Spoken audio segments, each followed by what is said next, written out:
What is up, guys? Again, NotTheWorst here, bringing another Black Desert online video, and today we're taking a look at an endgame PvE guide for Maegu. This is the newest class at this moment, released for Black Desert. Currently only has the Succession build that is available. They've stated they're working on Awakening, so we'll see that. It is one of the absolute best endgame grinding PvE classes in the game, alongside Wusa as well. It's extremely powerful. It has really large AoEs that kind of make other classes seem like they're lacking a bit in the size department. So she can definitely cause a little bit of envy in that regard for how large they are. The damage output is really exceptional, and she kind of has a little bit of everything for what you want to see in a PvE kit. She's got accuracy buffs, evasion debuffs, AP buffs, DP buffs, DP debuffs, all in her skill kit. It's really powerful kit, and she performs extremely well. She has great pulling skills for places that like Sacre or something like that, where pulling mobs may be pertinent, and she does insanely well at your end game grind zones, things like Hex, Trolls, and even Gyphon Underground, which is what we're mostly going to be focusing on, those types of areas in this video. So with that said, let's go ahead and first we're going to jump into taking a look at the Lightstones and the crystals that you're going to be using for this character. All right, so for your Lightstone set, you have two options really that you can go with for it. Deathblow is a very strong setup with Maegu. It's arguably her best in slot. Overall, this may vary a little bit depending on where you're grinding when we talk about your other options. That set is Predation, which are nothing. You can pick those up. You probably have a billion of them sitting in your inventory, and then two blades. So Predation, Blade is the Lightstone setup that we are going to use with Dawn for this. This gives her maximum critical hit rate on all of her skills. She does have decent access to tier 3 add-ons that can give you 30% critical hit rate.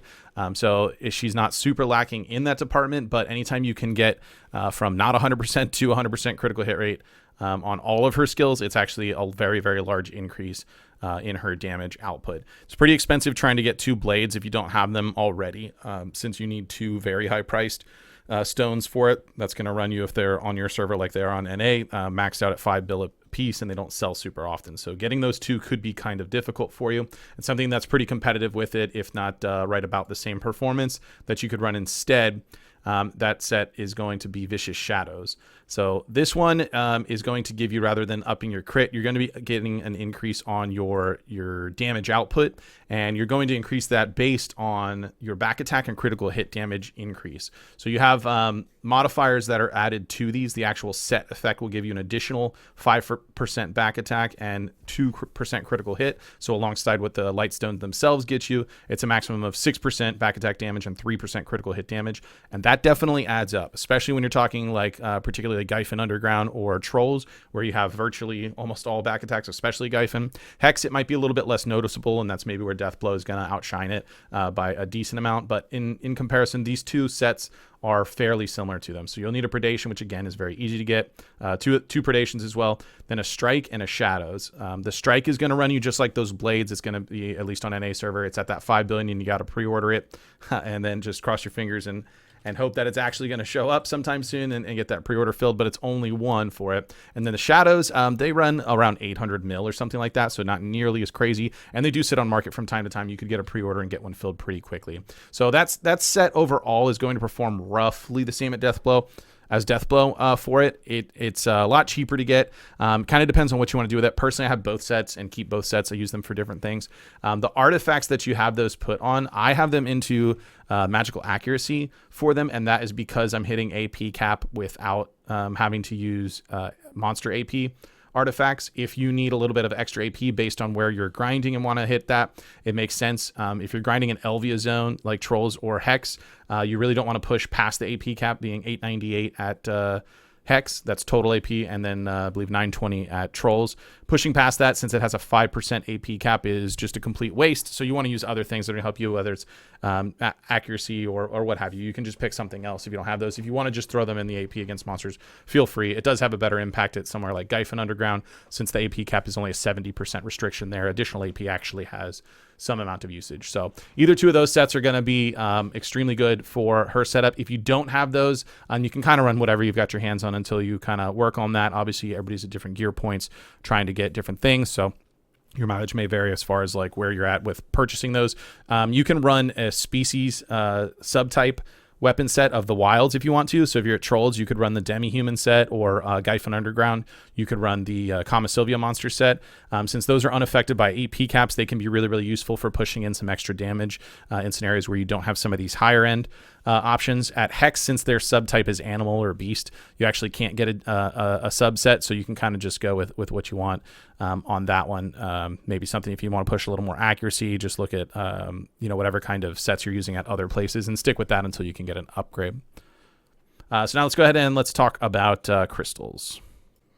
All right, for PvE crystals, I have two sets that you can kind of use as an outline for what you want to run, and these are kind of contingent upon, again, where you're grinding.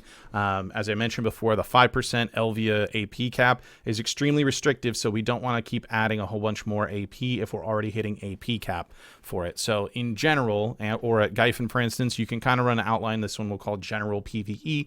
This can kind of just be good to use like anywhere for whatever for it. It's got good accuracy. Obviously, we've got the Vipers in there, and then it does have some additional monster damage across the board. And then in this setup we run, since stacking more monster damage past AP cap isn't super appealing, we do run both the Olycus and the Alkrad crystal setup to give us some additional attack speed. More attack speed is when you're at AP cap is going to be a much higher increase in damage, especially again at spots like Elvia, so that you're not wasting crystal slots on just raw AP and actually not getting the full benefit of them.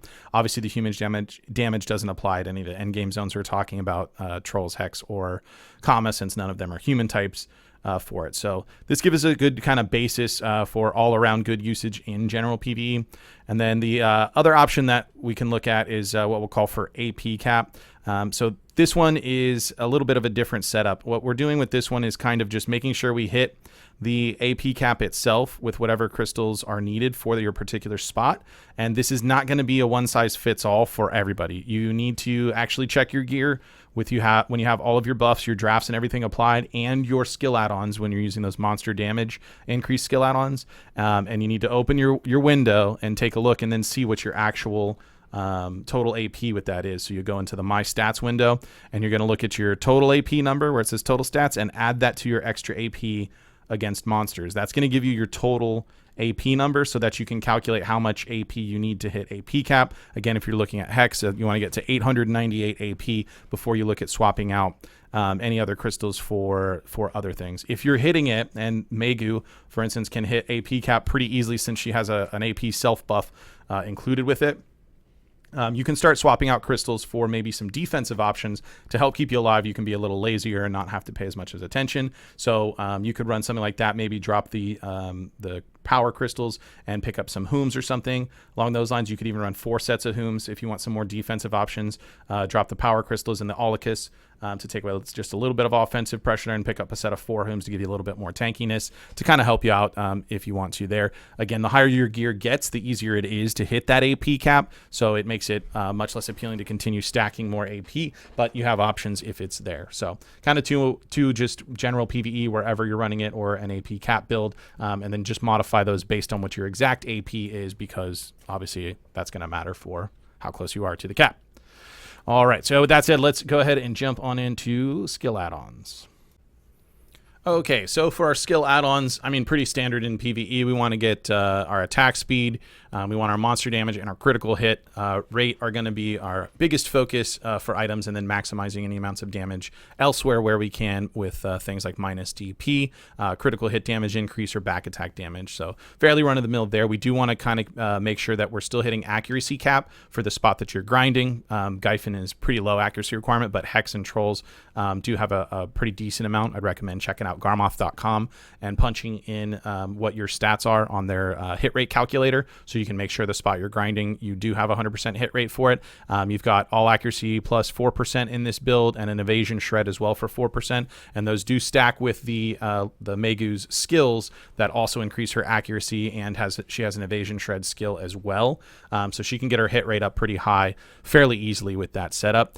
Something I did want to point out with this, if you look at, we have access to a couple of really nice tier 3 add-ons with Maegu. And if you see here, I didn't actually put the critical hit rate buff on that for 2 reasons.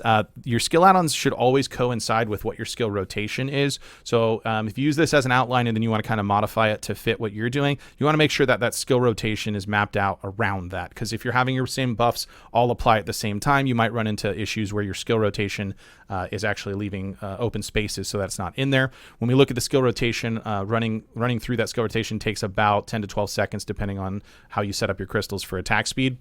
So this is going to give us 100% uptime on those.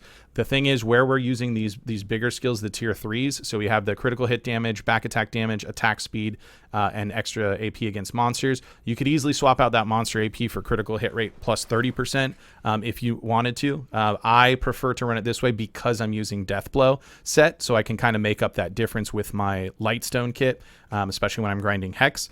But if you are using Vicious Shadows or something else, then you may want to run the critical hit rate to get that maximized, especially if you're already hitting AP cap without that skill add-on. So just want to point that out. I do have a DP plus 15 to kind of fill in the gaps. Again, your skill add-ons do overlap from time to time, so just adding something a little bit nicer for defensive setup there isn't a bad thing to have. But just want to reiterate, like I said, if you're going to take these and then kind of modify it to what you like for it and change it up a little bit, make sure that your skill rotation is modified as well to match that, so that you're actually having them lined up one and the same.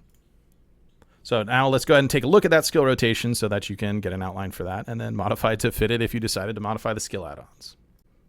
All right, so for the skill rotation, I'll go ahead and bring up the full rotation for it. This goes from top to bottom in that chart, and you can see we have our buffs or our pre-buff type skills that it starts with, and then we start laying down the big dick damage after that, which Maegu has an absolute lot of. I did put the names of the skills and then the icons on there so you can kind of match those up if you're not familiar with the class. And then if you're on PC, which I know not all of you are, some are on console, so this part might not be relevant to you, but I've got the key inputs that we'll put on the right side of the screen there. So if you want to just try those out, you certainly can. That way we kind of meet everybody, console or PC, and everybody's happy, so you've got the outline. So first up that we use in this rotation is Flower Shroud, and this isn't necessarily part of the skill rotation. This is more positioning. Just if you're running into a pack of mobs, you can just quickly get in behind them real fast. It's frontal guard. You can cancel out the tail end of it and immediately get in. You also have Bared Claws, which is the next one in there. Again, good positioning type skill and nice setup, for getting the mobs the way you want them, or at a spot like Hex and Gyfin, more specifically, you're not really moving the mobs so much as you're manipulating yourself around them to position where you want to be. Something to note that I don't necessarily have in the list here, but you may see me do in the demo from time to time, is a lot of times I'll position with Flower Shroud here, and then before I go into Bared Claws, I might throw Soul Snare or Soul Flame in. Those skills are the speed, movement, attack speed and movement speed debuff, and also a burn. I do that from time to time kind of situationally. I wouldn't necessarily recommend it as like the go-to in your skill rotation, but it can be nice if the way the mobs are grouped for it, it just kind of makes sense to kind of fill that space a little bit. Just tapping F and then E if you're on PC real fast. A little bit of extra damage off the burn. The debuffs aren't a terrible thing to have on depending on the mob type that you're fighting, but yeah, I don't mention it in it because it's kind of optional, and even more so not just optional, situational. But when you do see the demo, you may see me squeeze an F or an E in there from time to time. So that's what that is. So once we've got our setup skills for there, we're going to hit our spacebar. If you're on PC, that's going to give us Charmed. This is our AP buff, which is really nice for getting us set up. It's 20 plus all AP that's going to kind of cruise us through. Again, when you're calculating what your total AP is, you want to have that calced in there. You've got a 10-second 20 AP buff, which not all classes get that type of access to it. So that helps quite a bit. To get your numbers up. Then we're going to go into Fox Spirit Tag. This is a DP debuff skill. So again, we're looking to maximize our damage for it. And then the next skill actually also hits very, very hard. I would classify this as a damage skill, but we're using this to get our accuracy maxed out as well. So even if you're hitting maximum hit rate without it, you do definitely want to use this skill because it does indeed hit very, very hard. Getting a plus 9% accuracy rate is going to be extremely useful, and again, you don't have to focus so much on crystals for it. Maybe you're in a position you can drop like Viper based on where you're grinding, so you can pick up either more AP damage, or maybe you can put in, like we were talking about, Hooms, something more defensive to fill that slot since you've got maximum hit rate. If you do, again, you just need to calc it to kind of make sure. So after we've done that, we're going to use pedal play, which this is when we first start dealing damage from here.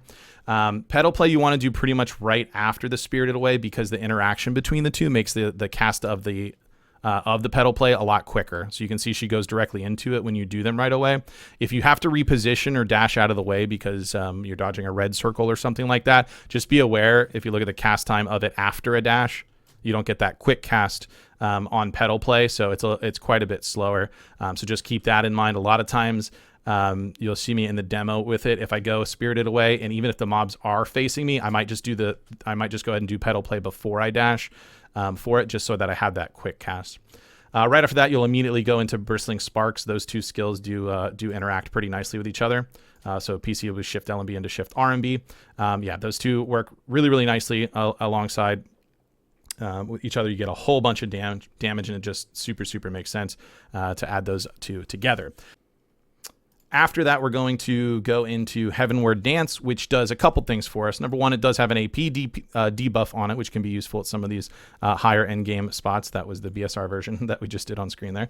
Heavenward Dance does give us an AP debuff, but as you can see, it's got good movement on that skill as well. So if you're coming off from Spirited Away into your pedal play into Bristling Sparks, now you can go into Heavenward Dance, and it'll actually get you repositioned so that put a little MP reposition, so you're back behind the mobs, all in a fluid movement. Also does great damage. It's also a BSR skill, so you get a bunch of damage there and keep your buffs up constantly while you're doing that.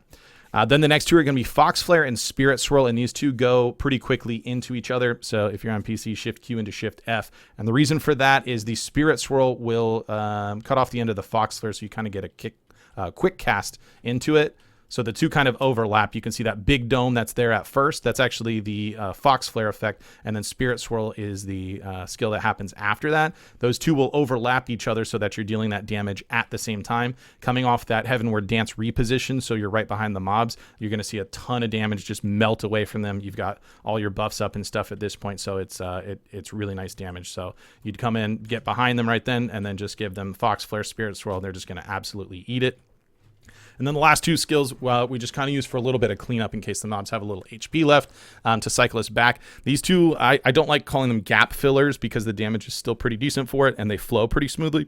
But these two skills are used so that when you recycle this skill rotation, you have a seamless rotation, so it can go from top to bottom without any downtime in between the two, which is really useful at these end game grind zones where you're using, a rotation top to bottom, rinse and repeat 2 to 3 times per packet, like Hex, something like that. Places like Secrea, if you're at higher AP, that's not going to happen. You're killing mobs in 2-3 skills and what have you, so obviously you won't be rotating through top to bottom like this. So we're going to put in Nukuri Dance and then Fan of Flames just to finish those up. So we'll have the big two there, and then you'll see Nukuri Dance, or Nukdori Dance, I'm probably pronouncing that incorrectly. It kind of looks pretty similar to our Spirit Swirl as well. It's got some HP recovery on it. It does refresh our AP buff as well. It's just an all-around really nice skill. It's fairly quick. It's good damage. And then lastly, we just use Fan of Flames because that is also very quick, and it sets us up really nicely to get our Flower Shroud when we recycle to go back to the top of the skill list. It's going to set up that Flower Shroud and it flows into it really nicely from there. So those last two skills just to clean up, and then we're Flower Shroud and we're back around right where we started. So the full setup's going to look like this.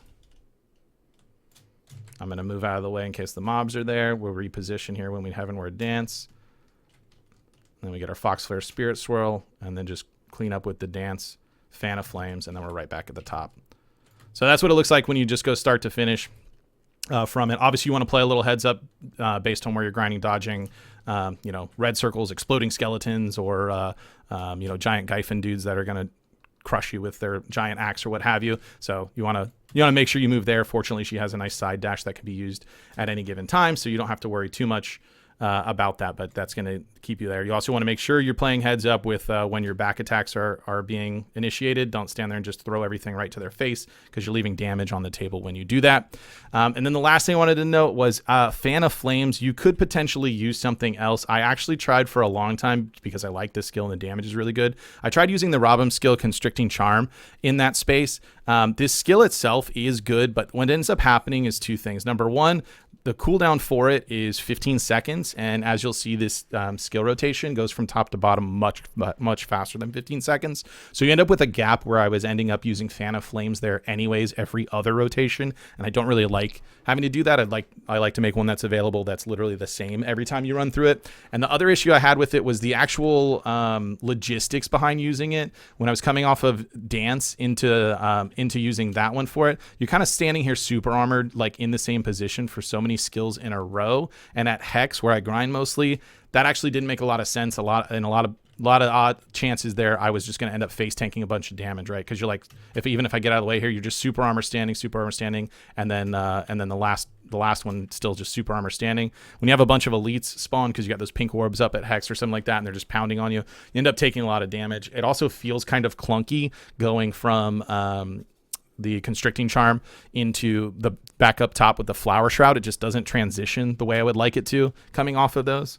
That positioning, I just really don't like it. So although Fan of Flames is a little bit lower damage, the actual time that it takes to do the skill versus the damage output is better than the time it takes to do Constricting Charm. So I did want to just point that out. You could potentially change, especially those last two skills, and move those around wherever you wanted from there. Something else to point out, if you were running a setup with your skill add-ons, as I said, you want your add-ons to coincide with your skill rotation. If you wanted to, you could potentially start your skill rotation positioning with Heavenward Dance instead of Flower Shroud, and you would just run it from there, especially if you're not running Death Blow. So your skill add-on, you're maybe running the 30% critical hit rate on your setup. It would make a little more sense to start the rotation from that point, Heavenward Dance, Fox Flare, Spirit Swirl, Dance, Fan of Flames, and then up top to Flower Shroud, because you'll get those tier 3 add-ons and that critical hit 30%. You're going to want pretty much right away to go ahead and start that. So something to think about, not necessarily super important, because once you start this rotation, you're just going to be pack to pack and it's nonstop. But if you're just starting out and you want to engage with the tier 3 add-ons right away, especially like I said, that critical hit chance plus 30%, did want to point that out. You can start anywhere in this, since the rotation is seamless top to bottom, and it'll still be able to keep all the cooldowns up throughout the whole time. So there you have it for the skill rotation. So hopefully you can take that and make it work for you. Remember to keep those add-ons inside with it. Give that a shot and see what you do. Just so you know, numbers-wise, I don't have numbers for Gyphon Underground, and I've never grinded Trolls, but Hex, which I do constantly. If you've ever seen my stream, I'm always at Hex. On Maegu, I do between 19K to 22K, depending on, there's some RNG factors with trash loot at Hex if you've not been there before. So depending on the RNG lotto, those are the numbers that I do using this rotation with this skill add-on setup. And I personally run Death Blow. I have run Vicious Shadows with it. And like I said, I just swap for that. I swap out the tier 3 add-on for the 30% crit when I run Vicious Shadows. The numbers are virtually the same. It's not really like a big impact one way or the other. So either set is going to be pretty good for you. So with that, I'll just go ahead and leave you with a demo on the end here, show the skill rotation in action at Hex a few times. And if you guys have any questions on anything, drop it in the comments. If you did enjoy the video, be sure to like it. If you're new to the channel, be sure to subscribe so you get notifications when new videos go live. And if you'd like to catch me playing live, there's a link to my Twitch page in the description down below. Jump on over there, drop a follow so you get notifications for that as well. With that said, that's going to be it for this one. I want to thank everybody for watching, and I will see you next time.